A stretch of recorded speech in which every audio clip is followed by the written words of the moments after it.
Good evening, ladies and gentlemen. We are tonight's entertainment. Hold on, Mary Jane! We are sex people! 1, 2, 3, 4. 1, 2, 3, 4. 1, 2, 3, 4. 1, 2, 3. Now, was I rushing or was I dragging? You guys want to go see a dead body? I know Kung Fu. Do it. Get away from her, you bitch! What's in the fucking box? Hold on to your butts. As far back as I can remember, I always wanted to be a gangster.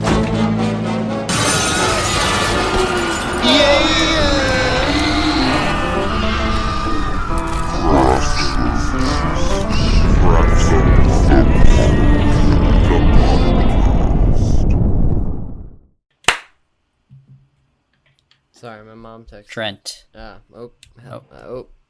Hi, hello. Let's just restart. What'd your mom text you? Nothing. She just liked an image. Trent. Parth. We have a lot of topics to discuss. We have this podcast together. That's one of them. Yeah. Should we use it as a platform to discuss important things, or the movie of the week this week, or what we ate? I'd say all of it. But I guess we should just start off by saying this is going to be releasing like 3 weeks late, but I'm going on a trip to India, and so we have to record essentially 3 episodes before I go on that trip, because I won't be able to record for that period of time.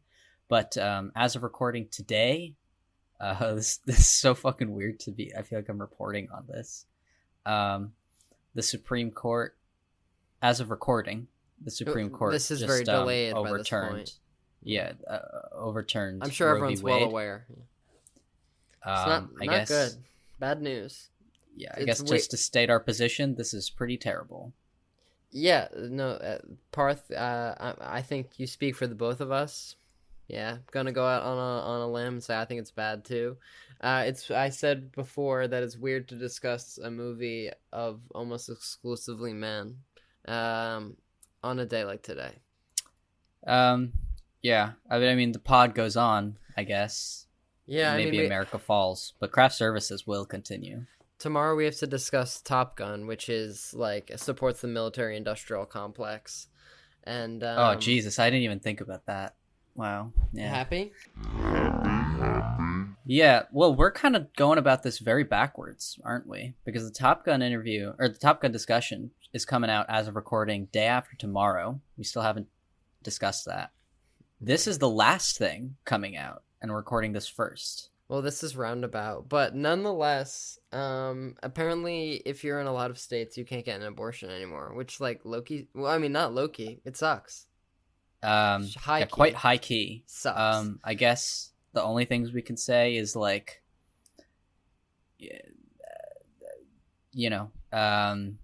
as of right now, I think there's only 3 states with trigger laws that actually immediately effectively end abortion. So, but it's all like the lame ass states.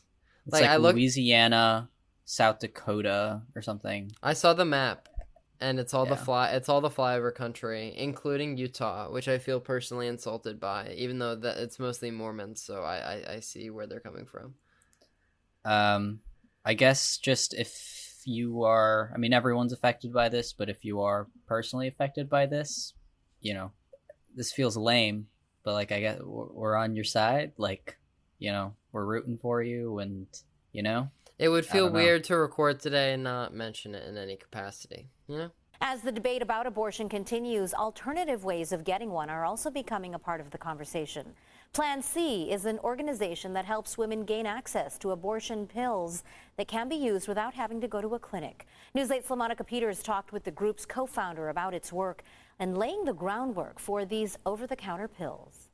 Abortion pills have been used in the U.S. since 2000, but with the uncertainty of Roe versus Wade, women are taking another look at using these pills to terminate pregnancy. Plan C is a hub of information about how to find abortion pills by mail. Plan C was launched in 2016 as a web-based guide to getting abortion pills and self-managed abortion in the United States. Plan C does not provide abortion pills, but works with aidaccess.org based in the Netherlands to serve around 1,000 people each month. We have seen a dramatic increase in demand for information about how to get abortion pills, particularly after September 1st, when SB 8 went into effect in Texas. Abortion pills are considered prescription medication in the U.S., and with the growing use of telemedicine, a visit to the clinic isn't needed to get them. Some states even allow telemedicine services to mail the pills directly to the person's address. Yeah. There's nothing particularly funny about this. There's no, like, I feel like when we recorded, do you remember when I don't even remember what episode it was. You know what it might have been? It might have been about lockdown. Fucking lockdown. Mm-hmm. I think while we were recording that, the January 6th insurrection was happening. Yeah, no, the timeline of that sounds roughly about right. And that was like obviously awful and terrible, but like while recording, being like, maybe America's falling as we do this. Like that was a little funny. As we're discussing lockdown. But like this is significantly less funny. Having the pod through, I guess, several years by this point and existing in a turbulent time in American history, it's like we can track these important inflection points through our episodes, and it always seems to come at the most absurd times, like during the lockdown discussion or during the whiplash discussion. Yeah, I imagine we'll probably mention something tomorrow about this. Well, our tomorrow, your 2 weeks ago. Exactly. This is like Interstellar. It's like the timelines are all fucked. Up is down. Yeah. Anyways, what have you been eating? What I was gonna ask you, but we went out for Thai yesterday, and I had leftover drunken noodles. I had that. What about you? I just had a surprisingly moist and nice blueberry muffin from Trader Joe's, and some leftover second day coffee from Simply Chai. And it was mediocre yesterday, and then today maybe my taste buds were just desperate, but I was like, why is this better today now that all the ice is melted? Because that's awesome. You think it'd be watered down and bad. All right, well. Let's just cue the intro.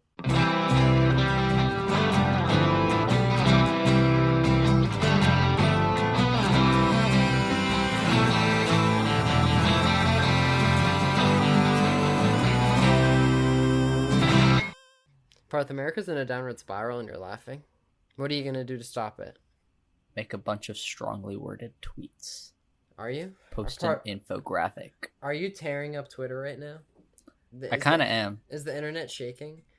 Wait, I retweeted a tweet that gives away Brett Kavanaugh's home address. Wait, this is making it in the edit. Parth Marathe. Twitter. No. You can't. Marathe Parth. I'm all over that shit. It's only gonna let me look at a few, and then it's gonna cut me off. What? Because I don't have Twitter, and so when you just look at it, you like scroll for a little while, and it's like, get Twitter, bitch. I think it might have been recently enough. Why are you saying fuck you to Barack?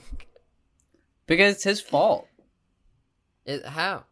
Oh, because he had a super majority in 2008 or 2009.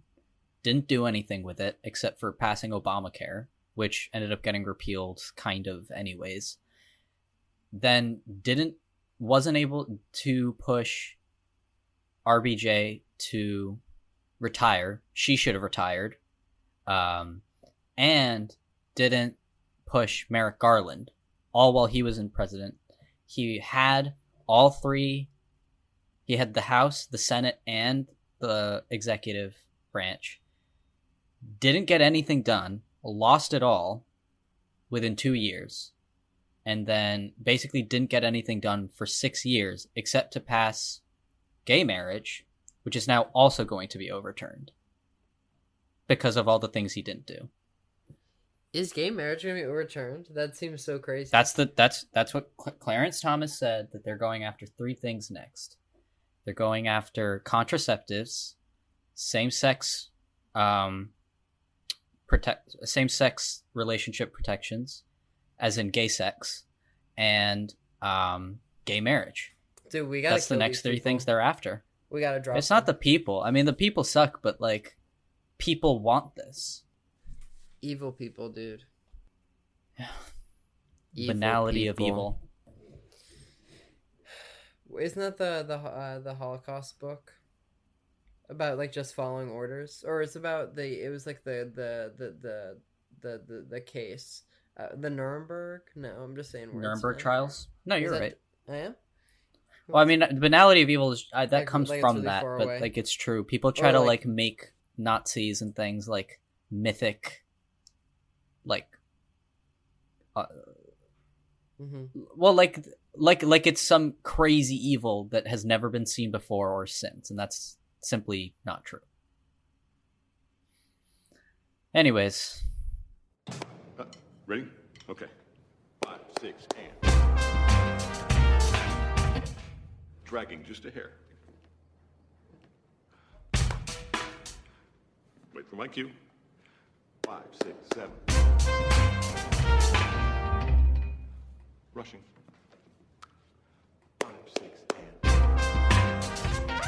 Dragging. 5, 6,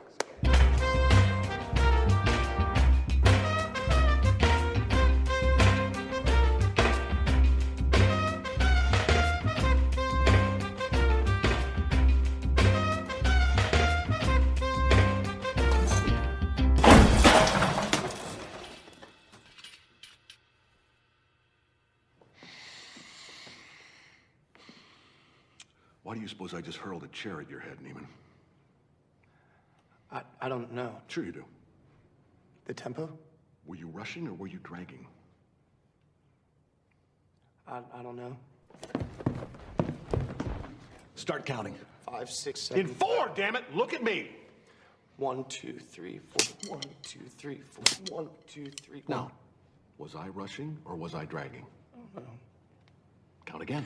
1, 2, 3, 4. 1, 2, 3, 4. 1, 2, 3, 4. Rushing or dragging? Rushing. So you do know the difference! If you deliberately sabotage my band, I will fuck you like a pig. Now, are you a rusher or are you a dragger? Or are you gonna be on my fucking time? I'm gonna be on your time. What does that say? Quarter note equals 215. Count me at 215. 1, 2, 3, 4. 1, 2, 3, 4. Jesus fucking Christ! I didn't know they allowed retards into Schaefer. Am I to understand that you cannot read tempo? Can you even fucking read music? What is that? 8th note? Yes, what is that? Dotted 16th note. Sight read measure 101. What are you, in a fucking a cappella group? Play the goddamn kit! Stop! Now answer my question. Were you rushing or were you dragging? Answer! Rushing. All right, you want to talk about the movie? welcome back to Craft Services, where we talk about the movies and occasionally the state of American politics. Each week we talk about a film and hopefully a crew member of that film to talk with us about their experience working on the picture. Last week we talked with Melanie Jones, production designer of The Purge, Insidious: The Last Key, and our movie today, Whiplash. Was she cool, Trent? I really enjoyed the interview. Didn't you? I had a good time. So Parth, Whiplash this week. One of like the greatest movies of the past 10 years.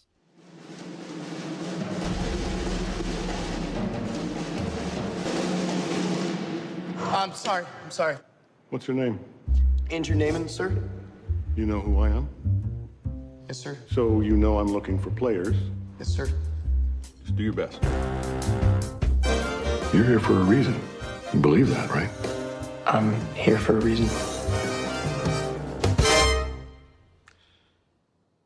Little trouble there. You're rushing. Ready? Okay. 5, 6, and. Were you rushing or were you dragging? I don't know. If you deliberately sabotage my band, I will gut you like a pig. Oh, my dear God. Are you one of those single-tier people?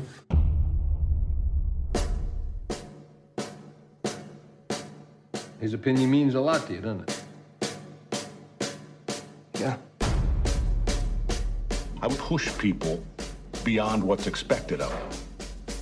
I believe that is an absolute necessity. You won't be able to give me the time of day because you have bigger things to pursue. That's exactly my point.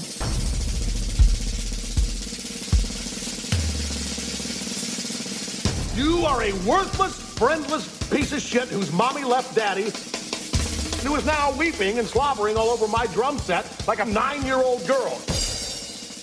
Start practicing harder, Neiman.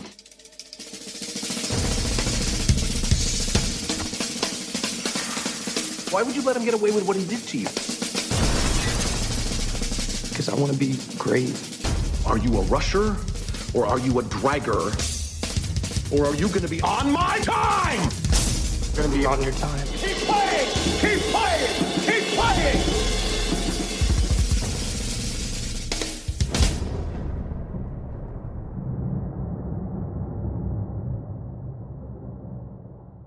Something like that, yeah.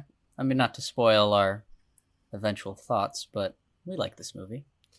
Yeah, maybe one of my top 10. If you were to ask me on the street, name 10 movies I love, this might be one of them. Yeah, it's pretty good. In fact, it's so good, I think I might give a 10-word synopsis on it. Oh, okay. So don't look at the. Just continue making eye contact with me. Do not look at the document. Describe the film in 10 words. Neiman has abusive teacher, but loves to drum a lot. Okay, so you got the general point across, and then you kind of wasted your last couple words. But I mean, like, what could I even put in those 2 words? According to a lot, is that 1 word or 2 words? I believe there's a space between a and lot. I could be wrong. Who's to say? Well, according to the internet, it reads, a promising young drummer enrolls at a cutthroat music conservatory where his dreams of greatness are mentored by an instructor who will stop at nothing to realize a student's potential. The budget is $3.3 million, and the box office is $49 million. And Do you think they made money off that? They did. And I was just watching the student film. I mean, I don't know if you can call it a student film, but the short version of Whiplash before this. Have you watched that recently? Yeah. It's so interesting to compare, but like that feels like a student film, and so like the jump to this, and since they're made within a close period of time, is pretty crazy. Yeah, I guess we should just get into how the movie was made. Yeah, production history, perhaps. Sure. Just I guess I could save this for the fun facts, but just since we just said the box office, apparently this is the lowest grossing movie to ever be nominated for Best Picture. Interesting. With $49 million. Did Moonlight make? It's not budget, it's box office. And I think box office... I know, but didn't that make less? I could be wrong. Oh, yeah, I am wrong. It made $65 million. But it cost less. Parth was wrong for the first time on air, everyone. Yeah, it's a sight to see. Hide your kids, hide your wife. Anyways. While attending Princeton High School, Damien Chazelle was in a, quote, very competitive jazz band and drew on the dread he felt in those years. He based the conductor Terrence Fletcher on his former band instructor, who died in 2003, and added elements of other band leaders such as Buddy Rich, who were known for their harsh treatment. He initially wrote the film... What? Damien Chazelle's mom works at TC&J, which is a I friend know. who shows Sophia Alexis' school, and my sister also, before our time, told me that, and I was very impressed. When I went there, because on my college tours, I visited their communications department, and they were trying to get us to join, and they were like, and this was right after La La Land was really famous, and they were like, Damien Chazelle came here to give a talk. His mom teaches here, guys. And I was like, that's cool and all, but I'm going to go to Rutgers. That's cool and all. I'm gonna go to Rutgers. Damien Chazelle went to Harvard, which makes me feel bad about myself. He went to Princeton, but yeah. Did he? Yeah. I think in listening to the commentary, he said something about going to Harvard, but maybe I'm crazy. But didn't he grow up in Princeton? He did. At least that's what I understand. Wait, no. You're right. It says alma mater Harvard. But Parth it also says... Twice in one I know, day. Twice. Wait. Wow, this is a Trent day. College. Oh, sorry. College. He went to Princeton High School. Oh, Yeah. Wow. Trent, you're really showing me up today. Oh, what a time to be alive! I'm excited to record. Okay, don't get too high on yourself. So Damien Chazelle wrote the film initially in frustration while he was trying to get La La Land off the ground. Right of Way Films and Blumhouse Productions aided Chazelle in turning 15 pages of his original screenplay into a short film starring Johnny Simmons as Andrew Naiman and J.K. Simmons as Terrence Fletcher. The 18-minute short film received acclaim after debuting at the 2013 Sundance Film Festival, winning the Short Film Jury Award for Fiction. This then attracted investors to produce a complete version of the script. The feature-length film was financed. The feature-length film was then financed by Bold Films with a $3.3 million budget. In August 2013, Miles Teller signed on to star in the main role, while J.K. Simmons remained attached to his original role. Chazelle told J.K. Simmons, quote, "I want you to take it past what you think the normal limit would be. I don't want to see a human being on screen anymore. I want to see a monster, a gargoyle, an animal." Many of the band members were real musicians or music students. Chazelle tried to capture their expressions of fear and anxiety when they were pressed by Simmons. Chazelle said that between takes, Simmons was, quote, "as sweet as can be," which he credits for keeping the shoot from being nightmarish. Principal photography began in September 2013. Filming took place throughout Los Angeles, including the Hotel Barclay, Palace Theater, and Orpheum Theater. A few exterior shots were filmed in New York City to create the setting. You can hear about that last week with Melanie Jones. The film was shot in 17 days with a schedule of 14 hours of filming per day. Chazelle was involved in a serious car accident in the third week of shooting and was hospitalized with a possible concussion, but returned to set the next day to finish the film on time. It's kind of insane and kind of ironic given the film he was making. It's like Teddy. Well, yes, due to the car crash featured in the film. And Miles Teller also, according in the research, he got in a serious car accident too, and you can see some of the scars on his face. But it's like Teddy Roosevelt getting shot in the middle of his speech and then finishing the speech. It's like, you gotta show up to set the next day, even if you get shot, you know? The show goes on.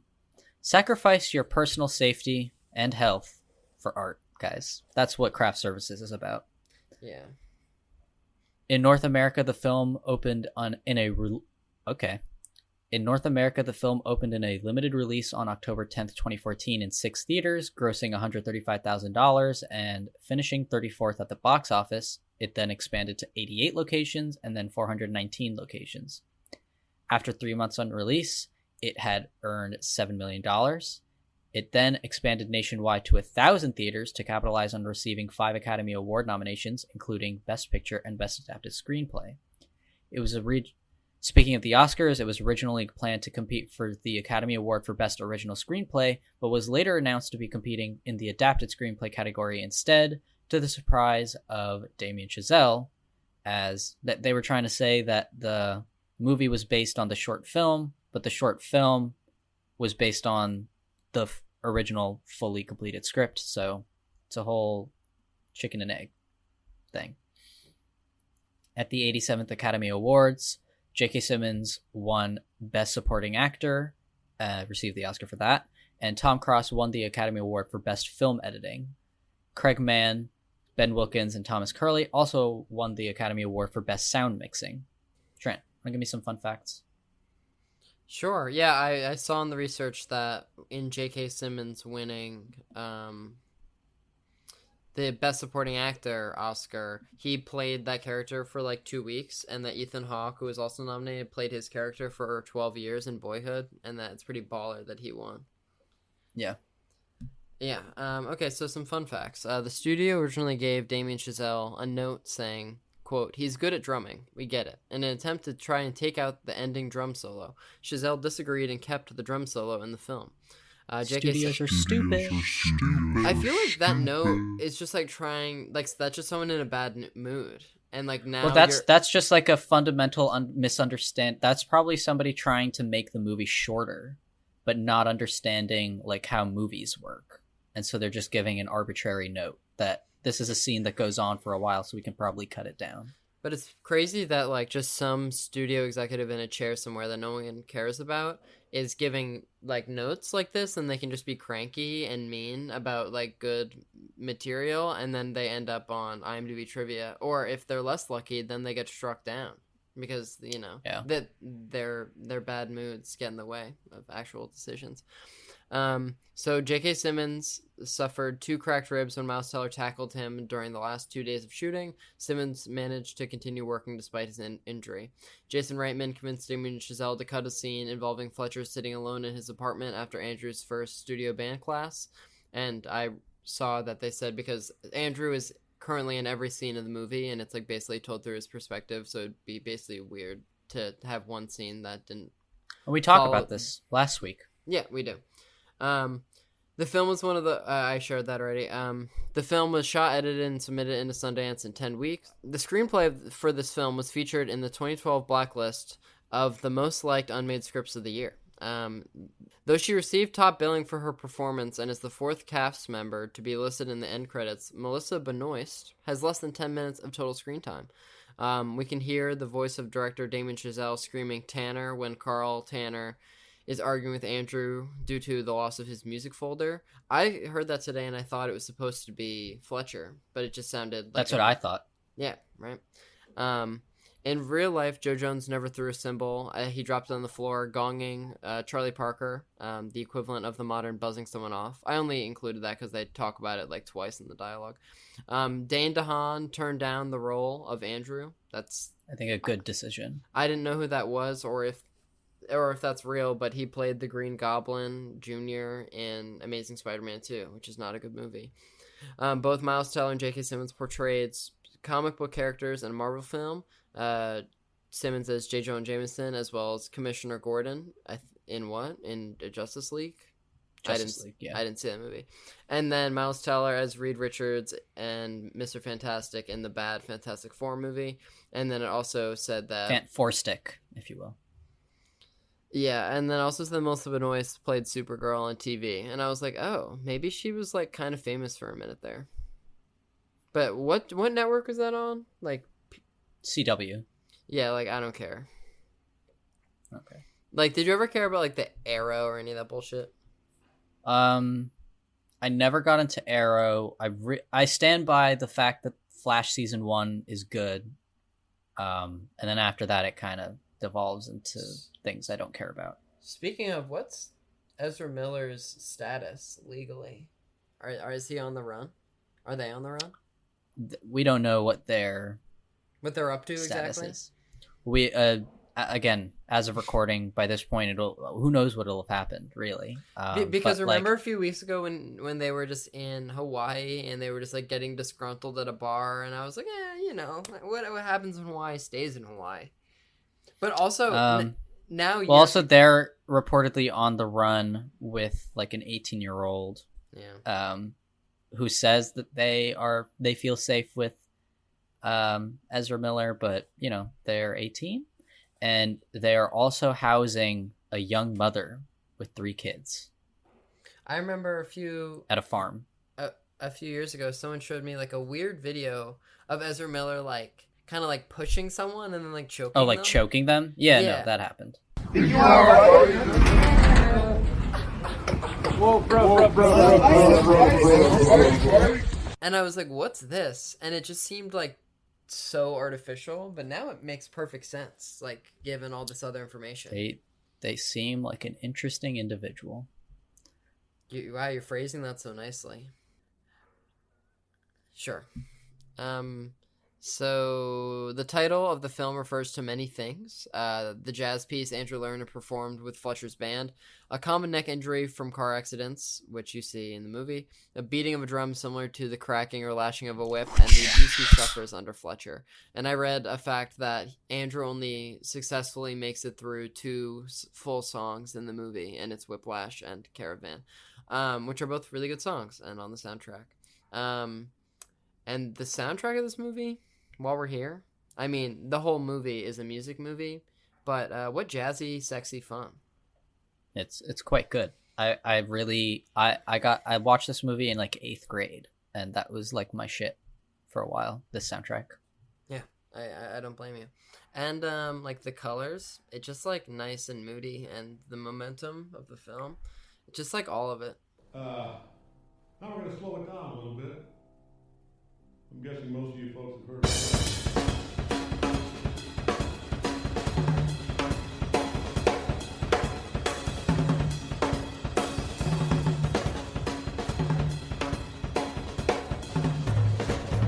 I'll cue you in. Caravan. 3, 4.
So for our first 1-star review, we're going with L, who says this is a, quote, very artsy movie, okay acting, in all caps, terrible ending.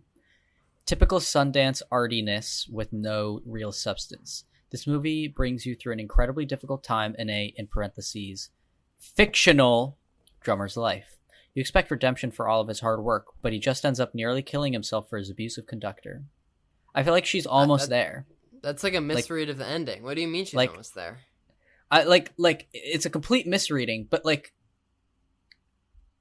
she explains what the point of the movie is, and then goes, but that's why it's bad. And it's like it's supposed to be that he nearly kills himself for his abusive. But also, how can you walk away from this movie and be like, yeah, the acting was okay? Yeah, but I don't know. What does very artsy movie mean? I feel like, especially, I mean, like I can't speak to L's diet of film, but I feel like in the last few years, the threshold for what is considered artsy is like anything that's not like $200 million. Because like, while like this is a very cheap movie, but like this is not like difficult to comprehend or understand. I would say this is like most people could watch this movie and get it. It's like not abstract at all. It's like very in any way. It's a very linear. It's not even told out of order or something. It's not like Memento. Oh, like Pulp Fiction. Oh yeah, okay. But like it's not. It's a very normal. Why is narrative fiction film? Why is Elle getting mad at this being about a fictional drummer? I mean, I know there's a bunch of people that are like pissed that this isn't an accurate representation of drumming, but like, what? Like people get pissed because they're like, well, this isn't actually how jazz instructional spaces work, but this is based on I mean, like the when director's own experience. B is clearly a dramatization of when that you watch A experience. Few Good Men, like that's not exactly what a courtroom's like, but like it's kind of what it's like. It's just like all the action parts. It's also just like, this is well made and entertaining, and unless you are a drummer and are like, I could notice that it wasn't exactly perfect, like fuck you, you know. Yeah, but also like so much of the drumming is real, and Miles Teller is like an experienced drummer, and he went through like a lot of training. So I'd rather. Well, I mean, there's a lot of parts where like you can tell that the music is not matching up to what they're playing, but like again, you have to really be paying attention. I noticed that today. I was like, the people are playing the buttons or they're pushing the buttons, and the people are strumming the strings. But I was like, they could be like, if you looked at any one person, you're like, does this match up? Like, but at the same time, doesn't matter because it doesn't, because you don't notice it unless you really until someone mentions it. I would never have noticed it, you know. Anyways, Trent, you want to give us David Helms? Yeah, a David Helms review. He says it's titled Demonic Bastard, and it says all narcissistic MFers like this instructor should be put down like a sick animal. I will be more than happy to volunteer my services to whack every one of these MFers. These people are demonic. So he doesn't seem to hate the movie. He seems to hate the antagonist of the film. Yeah, keyword antagonist. You're clearly not meant to side with this guy. What if you watched Spider-Man and you were like, 1 star, the Green Goblin's super mean. 1 star, the Green Goblin.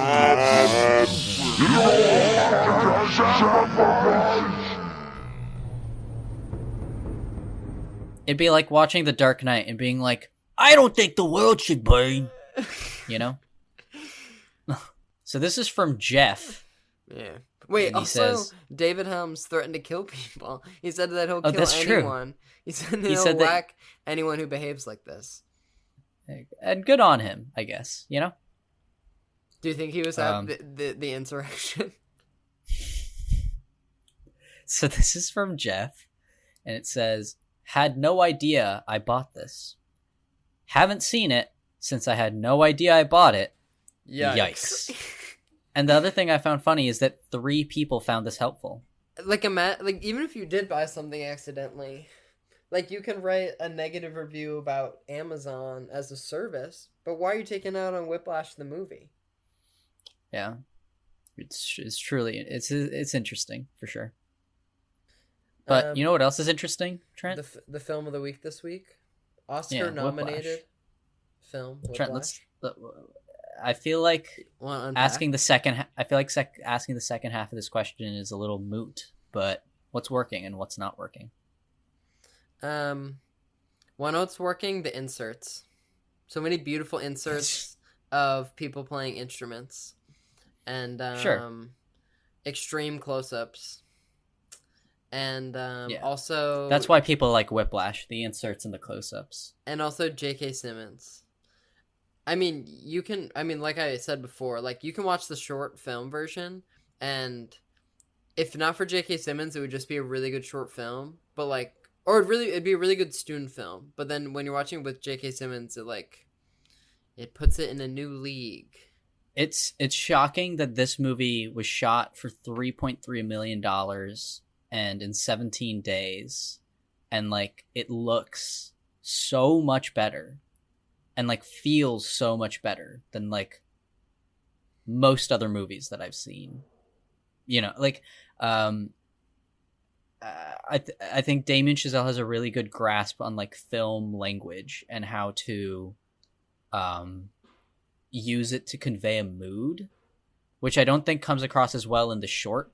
I mean, like it's a well done short, but like you said, it kind of feels like a student film as opposed to this, where it has such like moody lighting, and you mentioned the inserts and the close-ups and everything, and I feel like everything in this movie, when I think of this movie, I think of it as like a perfectly like mechanized like a clockwork machine where everything is correctly and mechanically put together to make you feel the way it wants you to feel, and it's like perfect in every way.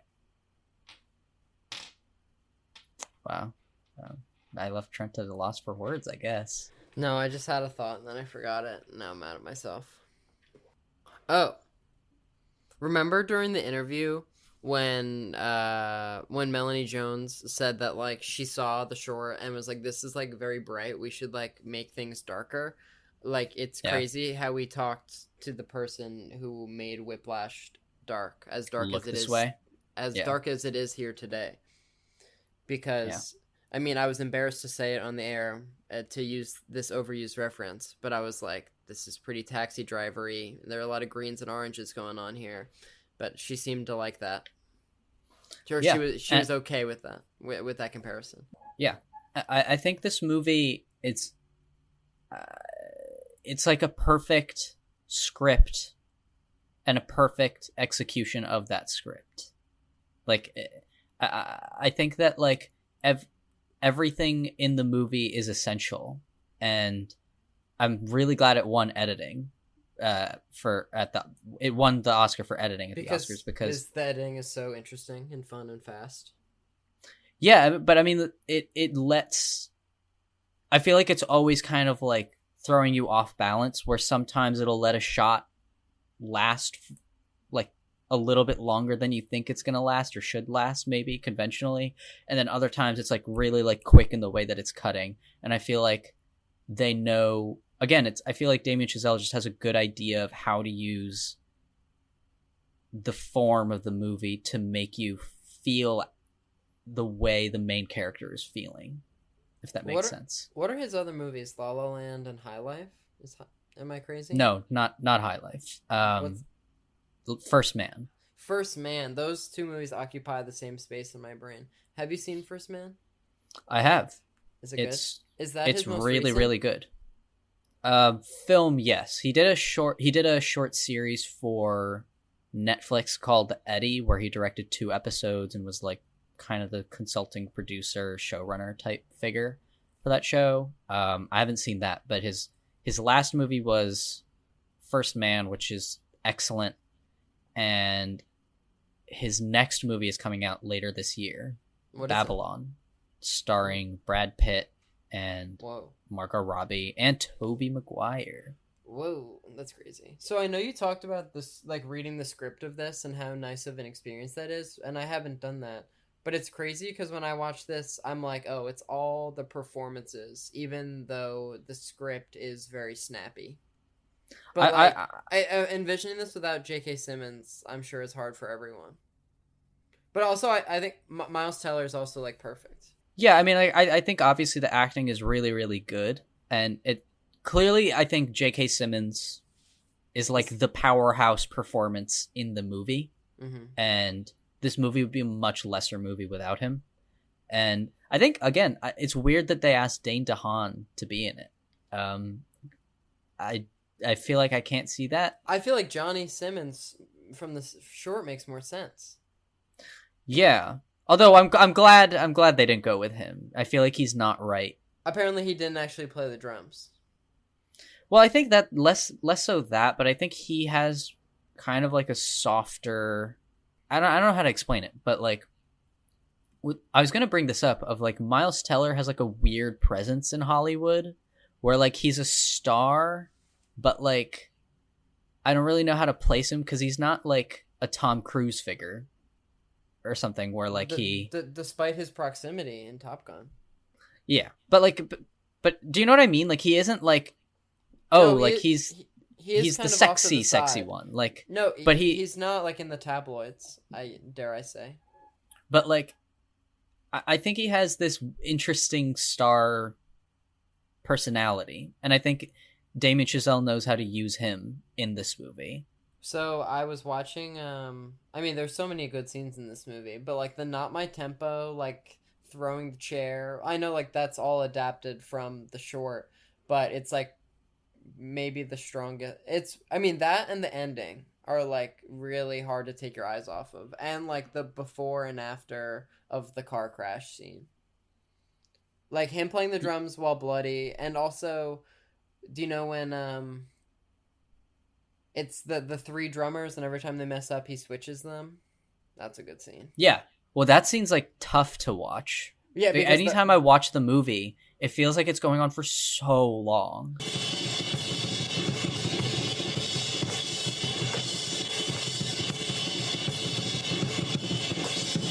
Get up! What the fuck are you looking for? There's no pot of gold down there. Are you adjusting the seat, really? That's been your fucking problem the whole time, the seat height. So now you have it, right? Go!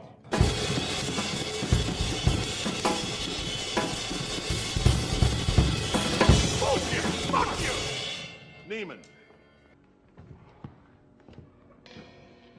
Maybe it's time to finally bring this home. What do you say? Show me. And wait, the green shirt guy, what's his name? You can see him like breaking, and he like looks like a robot when he's playing the drums. Yeah. And he's like malfunctioning. And then J.K. Simmons just has lines like, "Get up, go!" And it's pretty crazy. I fucking love when he starts playing the cowbell. It's so like that's the other thing with J.K. Simmons, and most of the stuff is in the writing. Like I feel like most people think that so much of the movie is ad-libbed, and it's not. Only one line is ad-libbed, and it's the thing about him being a self-righteous little prick. I read that in the research. I think what this movie does really well is kind of show an abusive personality and all the things that come along with it. Because Fletcher from the beginning is like this weird shadowy figure, and people are like, oh, what's the deal with him? But they kind of want to be with him because he's powerful. And then he comes and he's like, you're coming with me. Even the first thing he does is fuck with the other guy, with Marcel. Well, what's so nice is that the whole movie you're going back and forth on like on the antagonist, and I feel like so rarely, or can you be like in? I feel like having like shocked moments where you're entirely inverted and then you do a 180 like doesn't happen that often, and it happens so many times in terms of is Fletcher nice. What I was gonna bring up was like they show him being like inviting. And then they show him being like, okay, like, it's not a big deal. You're screwing up the tempo, but it's not a big deal. And then he blows up. And then they show him, like... interacting with the little girl, too. That's yeah, like one time he's, like, actually nice. And then he comes in and he's like, what's up, cocksuckers?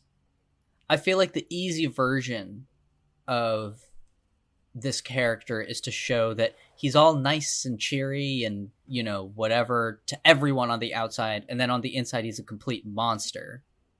But that's not what they do with him, which I like. And I like how he's not redeemed in the end, but he like gets what he wants in that he's trying to like push someone to greatness, and that like he's a bad guy, and then we acknowledge that. But like, well, I was gonna say at the end, just because like that's. How can we not talk about the end? But I love that they show. I love they show Miles Teller smiling at him at the end, and then you only see his eyes. Who? Or you only see J.K. Simmons' eyes. Like, well, you see him smiling too. Like you see his eyes, but like yeah, you know. No, but you see, you know that he's smiling. Yeah, yes.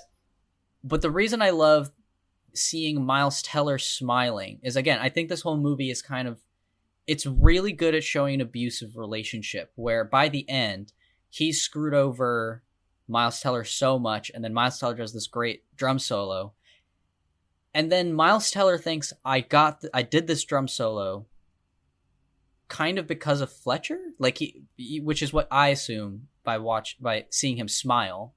Again, I think that like that ending without that shot of him smiling is kind of like him. It's much less complicated because it's, oh, like he shows Fletcher at the end, but instead you're left with this very complicated feeling of them being on the same team for a oh moment. God, yeah, like maybe now it isn't just a fuck you and then he's off to do his own thing. Like because Andrew wanted to be great for a time. Exactly, he wanted to be one of the greats. The cost of being one of the greats, like, does that have to include kind of your humanity, or like, you know what I mean? Like, I don't know. I feel like that ending it's much more complicated. Parth, do you want to die dead in a ditch at 34 full of heroin and direct movies that people talk about, or do you want no one to remember you? I'm okay if people don't remember me, I think. So long as I can work, you know. I had this question posed by one of my friends in high school, Kyle Van Lanningham, if he's listening. Friend off the show. Friend off the show.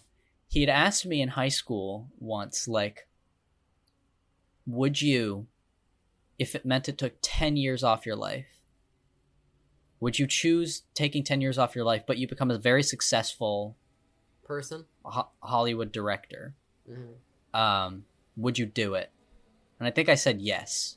But then another hypothetical he posed was, would you rather die, essentially the same hypothetical of, would you rather die at would you rather die at like 40, but everybody says that your movies are amazing, like Kubrick level, like they changed film and everything, but people say that you're a monster and they hated working with you? Or would you rather be kind of successful, be Steven Spielberg, but have Steven Spielberg mentality? Wait, what? In the way that you're nice on set, but you're not Steven Spielberg level famous. Sure, yeah, but like people really love you. I wonder what you think, Trent. I don't know. I don't think I'm going to be very famous at any point, and I'm kind of okay with that. But I think in high school I wanted that. Doesn't everyone want it for a time? I don't think I ever really wanted to be famous, but I did want to be successful. Great. Oh. Yeah. Yeah. I mean, who's to say that you can't still be, Parth? It's never too late. Yeah. But I mean, I saw a quote. I mean, not to get back on track, but I saw a quote from Damien Chazelle, or maybe it was by J.K. Simmons, about essentially like opening discussion for the end of the film and having it be inconclusive, and that it just makes me think of like freshman year film history class of talking about Do the Right Thing and just being like, yeah, we wanted people to like leave the theater and like talk about this, and I feel like that's like the only and best way to do it. Is what Whiplash did. Is to like encourage actual discussion. I mean, I think with this kind of movie, you know, I don't particularly want to go into Top Gun Maverick and come out with like really questioning, you know, the morals of the military complex. You know, like I don't know, like there's a certain kind of movie where I think like those are movies meant to you go in and have a good time. But if you're making a movie that's about like, well, is it okay to treat people awfully if it's in the service of art? Is it okay to want that? That's the key question. Like that's not... Or like the exchange of suffering for your art. Yeah, I think clearly the movie doesn't think that you should treat people awfully. But it does pose kind of an interesting dilemma for people that are incredibly invested and incredibly passionate about what they do. Is it worth destroying a part of yourself to get to that point?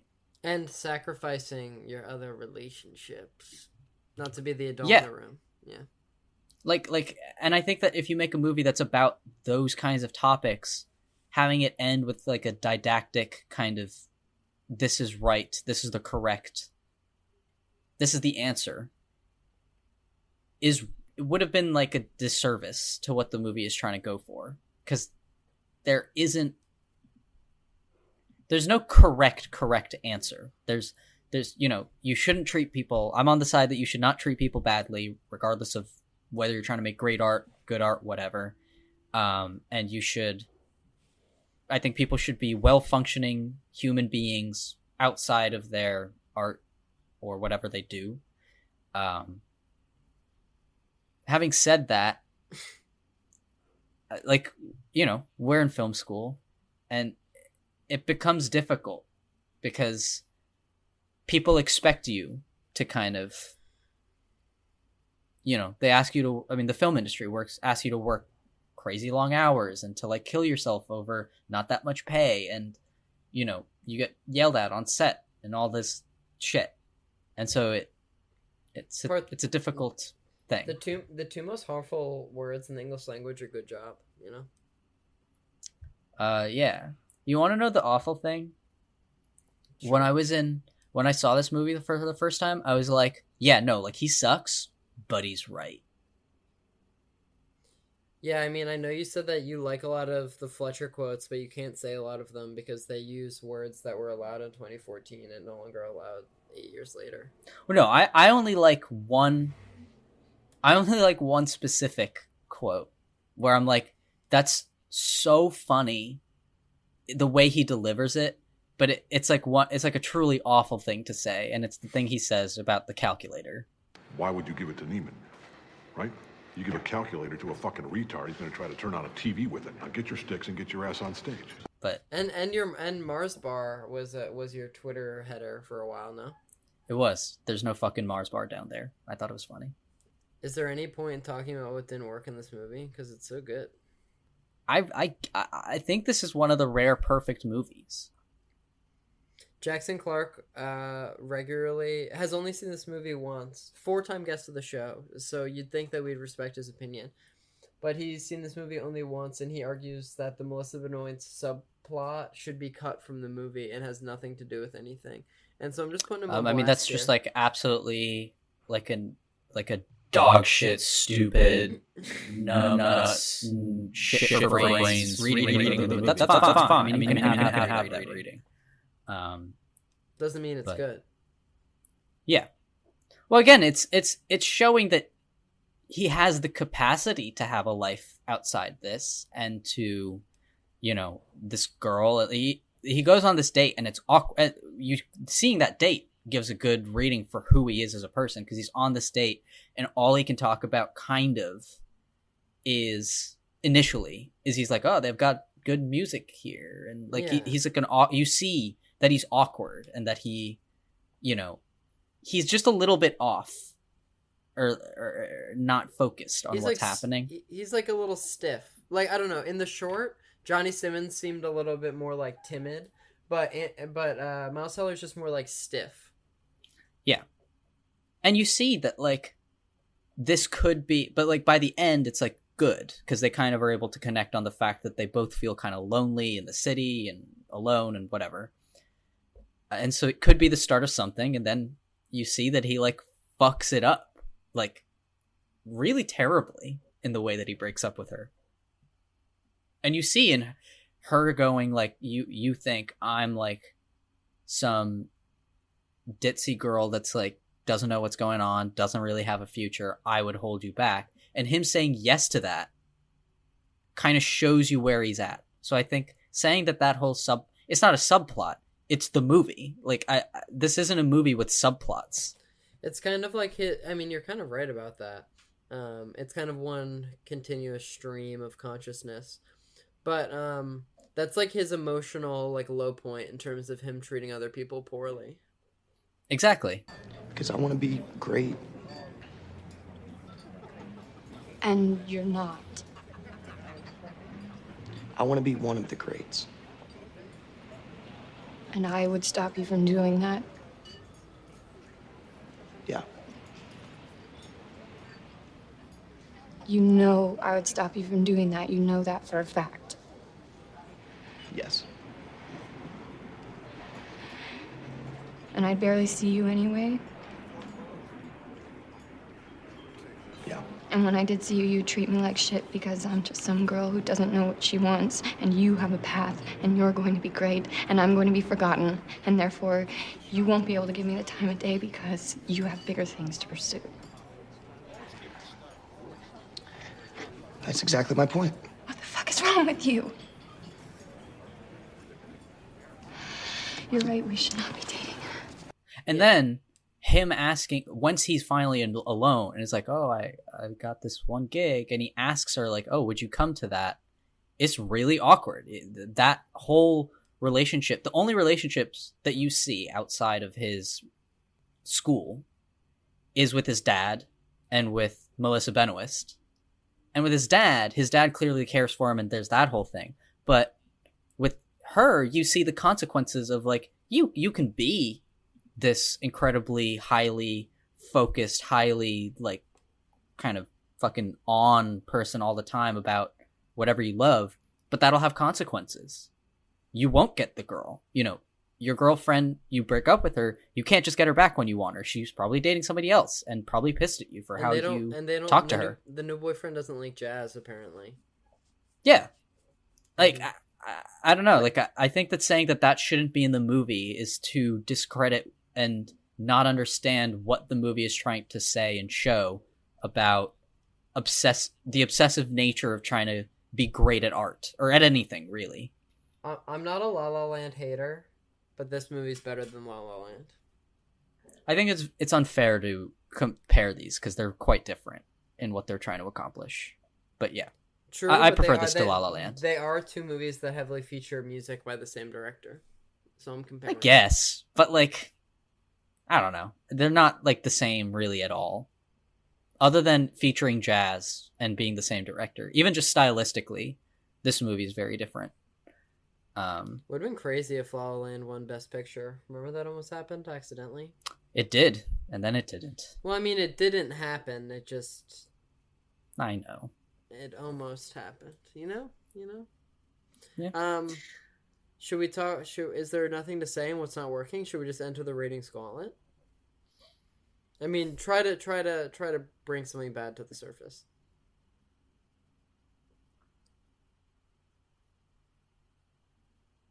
Can you think of anything?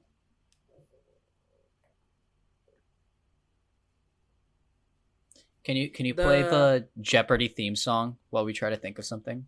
The car crash. Is that like the only CGI in the movie? Like a few frames before he gets hit. I'm sure there's CG of it looks weird like because other like the things, camera but... stays there, and it like flips. Yeah. Well, yeah, that's the only like noticeable CG in the film. But I don't think it's bad. Like No, it's just noticeable upon me watching this movie for like the 10th time. Sure, we can say that the crash is the one. I guess that's the one like pushing reality just a little bit that he'd be able to like run. Doesn't Ryan Connolly, like the Irish guy, have such, or Johnny Utah have such? Johnny Utah, yeah. Doesn't he have such a punchable face? It's like so perfect. He does. That's okay. Yeah, the movie, the casting director should have been paid overtime for this movie. Do you know when it's like he comes in and Fletcher's like, you know each other, right? And he's like, yeah, sup, Andrew? You know that?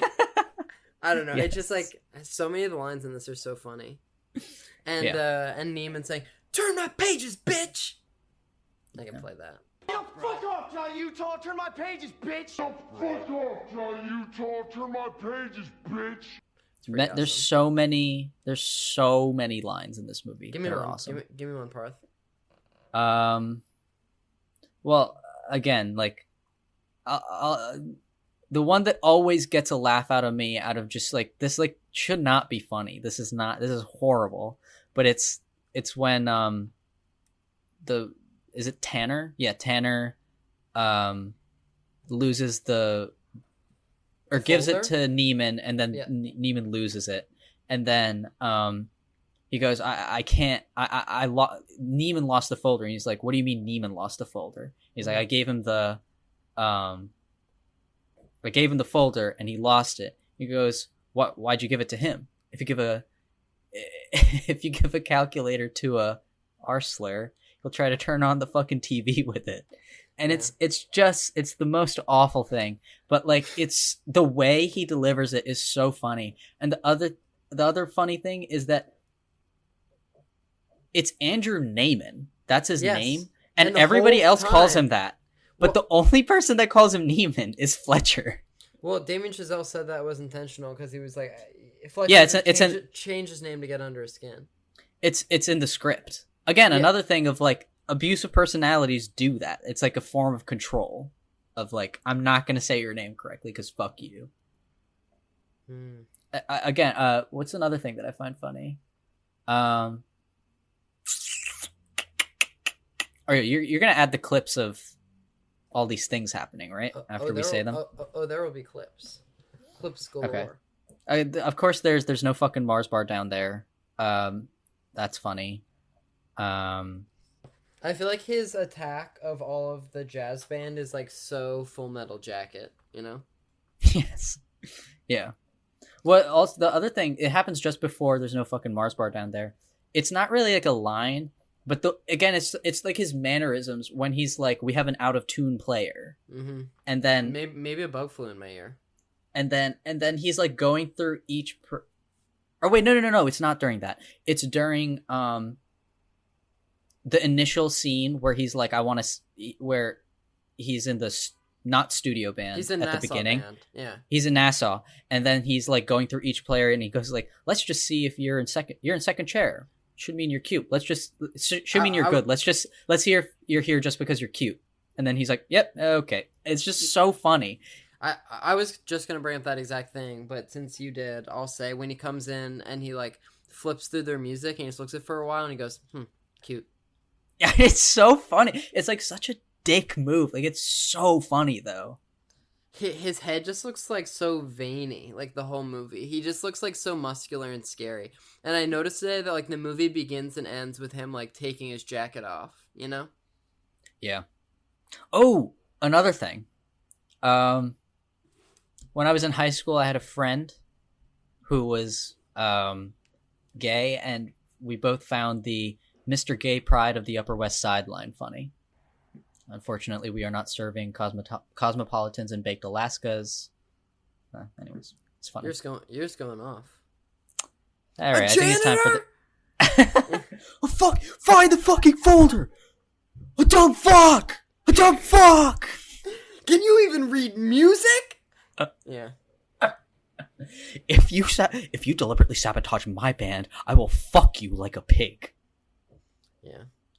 All right. So should we enter the ratings gauntlet and get out of here? Yeah, I think it's time. So I Trent, think a nuclear bomb just fell. Oh no! My skin! It's burning. No! I'm going unimpecced. Wait, I went into a lead-lined fridge. Don't you worry. I'm like Indiana Jones. Are you gonna walk out? Are you gonna come out of it and look at the explosion from afar? From afar, Indiana Jones was so close to the mushroom cloud. He'd be dead. You know what I mean. He'd be dead before they reached the Kingdom of the Crystal Skull. So, should we just like yes, this movie, I'd recommend it. It's awesome. Yes, 10 out of 10. Or what's the other one? Rate. Rewatchable. Rewatchable. Yes. I've watched it for the interview. Just watched it again today to brush up. It's awesome. It's the ultimate like on in the background. Like I can kind of watch this, and there's really good music, and it's really attractive sort of movie. Yeah, it's rewatchable. I would definitely recommend this. It's a 10 out of 10. Is this like my third 10 out of 10? I think this is the first time we've both done a 10 out of 10. Yeah. Because I did it for Memento, Dark Knight, and this, right? Have you ever given a 10 out of 10? I don't know. Wait, yes, you did. Do you want to know which one? Lockdown. You had me for a second there. Have I never given a 10 out of 10, though? I feel like I must have. I feel like you've given a 9.5 before, but never a 10. I don't think you have. Maybe I did to Dark Knight.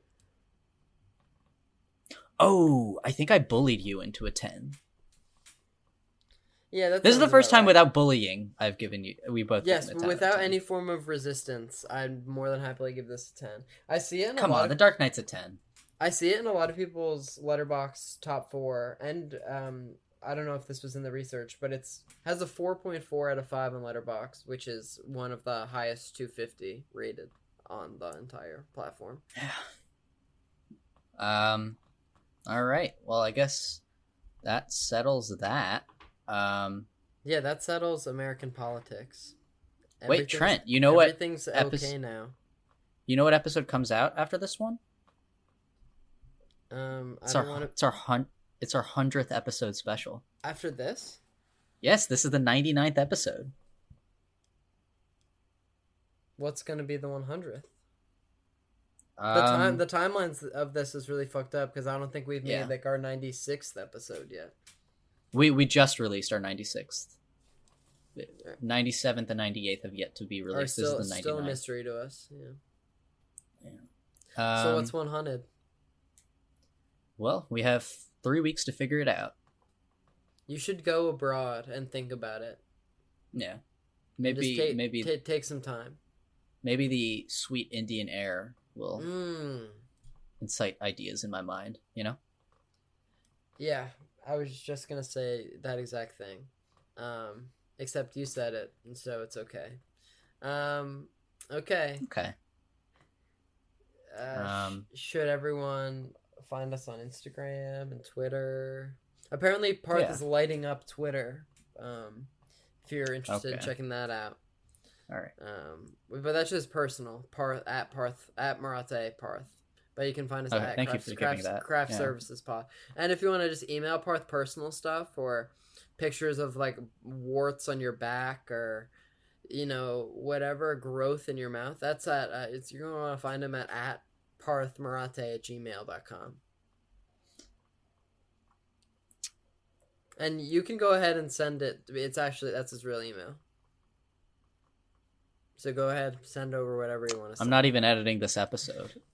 You're the one doing this. This is dangerous. We're on every podcasting platform out there. Give us a good rating and a review. Bye, guys. I love you.